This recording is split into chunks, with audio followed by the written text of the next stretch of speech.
I suppose it's kind of ridiculous to title it like that in my journal, right? I know, but frankly I couldn't care less. This needs to be documented. Even now I can feel his presence as he strolls so disturbingly into the dim streets of my little town, with his trench coat and top hat, and his seemingly empty face, with just two milky white eyes staring out from the pitch dark cavern that seemed to be his face, never blinking. It all started 3 weeks ago. People began to complain that the power was turning on and off non-stop, computers restarting and then shutting off and lights flickering. It was in the middle of the day, a Tuesday, when these power blips occurred, so no one was really that bothered. However, the power kept doing this for the next 9 hours, and people began to get irritated. I'm not sure how many others did so, but I called the nearest electrician at about 6 p.m. in an instance when the power was on. The electrician I had called said he would be there within the next 15 minutes, and with that we ended the call. By 9, he was not there, so I decided to just go to sleep.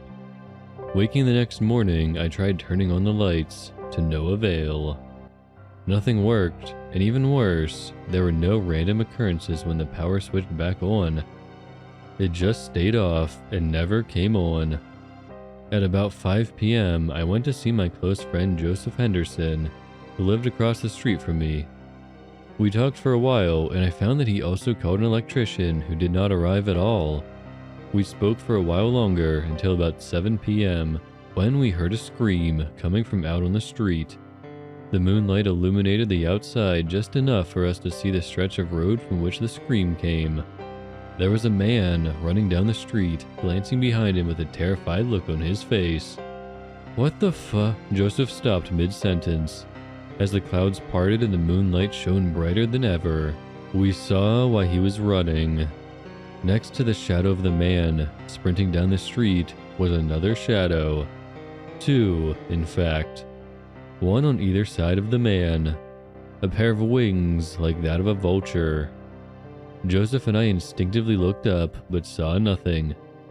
Damn, we need to help him," I cried out. We both dashed out of the house and ran down the street after the man. We could still see him along with the shadow of the wings. "Come back," Joseph bellowed, but the person was too panicked to respond and just kept sprinting. Joseph cursed, and the both of us ran after the man. After about 2 minutes of sprinting, we could no longer see him. He had disappeared upon reaching the green in the middle of the town. Now, our green is basically composed of grass and trees, obviously, but on the edge of the south end of the green is a wall. That is where we were facing at that time. As my gaze cast upon the wall, I felt a sickening feeling in the pit of my stomach, and I'm sure Joseph did too. Sitting upon the mossy ancient rim of the wall was a figure who looked like he was composed out of the most sinister inky black darkness I'd ever seen. This ominous figure wore a top hat and a trench coat, and seemed to have a long black cane, as dark in the color as the rest of his clothing items. We both stared in shock at the motionless man sitting on the edge of the wall, until we saw 2 glowing milky white eyes appear from the mysterious darkness that was the man's face. Those eyes held no pupils, no iris, just glowing white circles. Not ovals, circles, making these eyes as unnatural as the being itself. That was enough for Joseph and I. We turned and ran back to his house and bolted the locked door.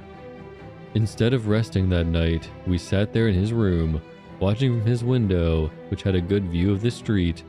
Although we were both comforted with each other's company, I feared that the demonic figure would appear to us in Joseph's room, and end both of our lives in one swift and effortless motion. This fear was almost fulfilled at 4:30 in the morning. Joseph and I were both drinking cans of chilled coffee, attempting to keep ourselves awake. At this time, we both felt a presence out on the streets. I nearly dropped my coffee when I saw it. The figure walking along the streets with his cane tapping gently along the tarmac. The moonlight was illuminating the streets, but the man still looked as if he was composed entirely of darkness. Joseph and I ducked down, but peered slightly over the windowsill to see what the terrifying entity was doing. Half of me expected him to open Joseph's fence gate and to stroll into his house to silently end our lives. But he did not. The figure simply continued walking straight on until he could no longer be seen. After confirming that the shadowy man would not come back, Joseph and I fell asleep. As you may have imagined, we slept for much longer than usual and woke up at 1 p.m. the next day. We did not leave the house until at 9 p.m. we encountered something that grabbed our attention. A whole congregation of people from the town was walking down the street towards the village green, shouting angrily and talking amongst themselves. We both exited the house and followed the huge number of people who, sure enough, ended up at the village green. And there was the shadowy figure, sitting on the edge of the wall. The supposed leader of the group strode towards the figure and stood before him confidently.